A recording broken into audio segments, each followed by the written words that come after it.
How to hide post form on BuddyPress Global Activity Page. Hello everyone.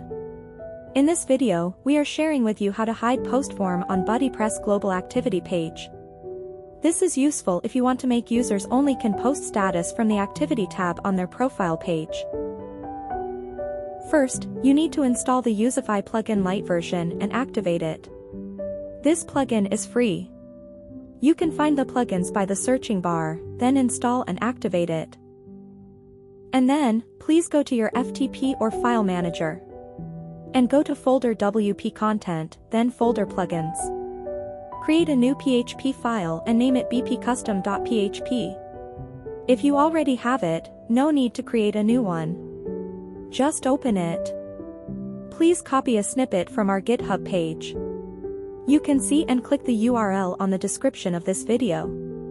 Paste the copied snippet to the file. And then save it. Let's see the result. Now you can see the post form has been removed from Global Activity Page.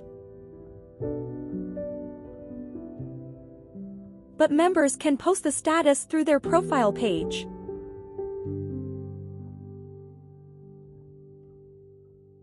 Now friendship notifications is disabled. Members no longer can